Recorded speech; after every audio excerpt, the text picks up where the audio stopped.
brought in the Shabur brings regarding the minhag, as the Ramah says, minhag b'nei Ashkenaz, the minhag in our community is a koach hatfilah, to blow the shofar after davening. And as the Shbur says, yesh kol b'chol boker achar tefillah, every morning after davening, the shofar should be blown. And I pointed out that I had been asked a number of times, someone would be in a position where they davened, they didn't manage to come to shul, so now should they blow shofar? Should they blow shofar? They're home, they have a shofar, should they blow shofar? And actually, regarding this, it states, Tkiyah shofars of the Chodesh Shel and the Satan Rak the Tzibur and the Spaleh. This blowing of the shofar is only with the tzibur, established with the tzibur. It's not an individual blowing the shofar. It's only in the kehillah, only in the tzibur. And therefore, someone who's home alone, no, would not be blowing the shofar. Now, if a person wants to blow shofar to learn, to practice, for whatever reason, fine. But as far as this issue that's established every day, that would only be b'tzibur. Now, why would it be that there's any issue with tzibur in the community versus an individual?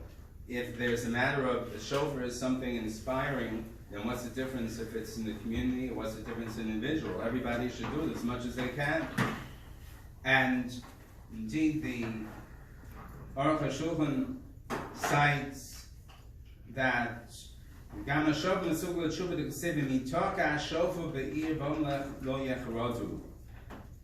The shofar is a significant element in tshuva, in repentance, as it says, if a shofar is blown in the city, can it be that the people will not tremble?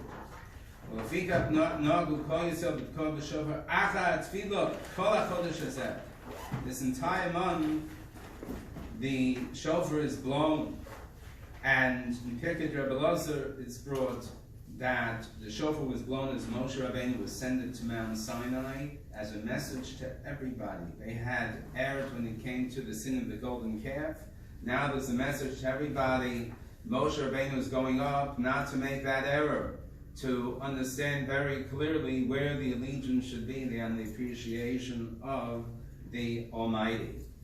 And the blowing of the shofar then, during Chodesh Elul, is one that's reflected, actually, Rav Shalom Shvadron, who was a Maggid in Jerusalem. Actually, I heard him a few times when he came to the United States. He said when he was a youngster, if anyone would dare do something wrong in the family, their mother would say, even the fish in the sea are trembling. How can you do something? It's Chodesh Elul. It's Chodesh Elul, month of Elul. How can you do something during this month? There is, in the atmosphere, in the air, a recognition. This month is Chodesh Elul. This is the month, preparation for Yom Adin, preparation for Day of Judgment. We don't walk into the courtroom and figure out, oh, now we're going to have a case. Let's sit down and figure out what we're going to present. Chodesh Elul is that time.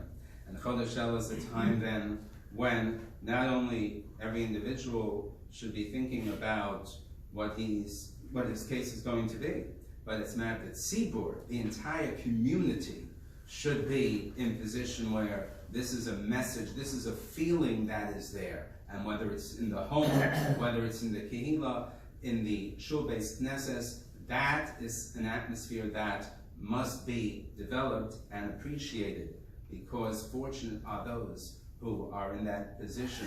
As it says, Im yitarka shofar be'ir, can it be a shofar is blown in the city, v'omlech lo yecharadu. And the people, a person can't do it alone. You have to have a people, a group. V'omlech lo yecharadu. May all Klal Yisrael be able to appreciate the Elul of this year. And indeed, if we do, as a kehillah, that will certainly affect each and every one of us. And indeed, it can affect all Klal Yisrael.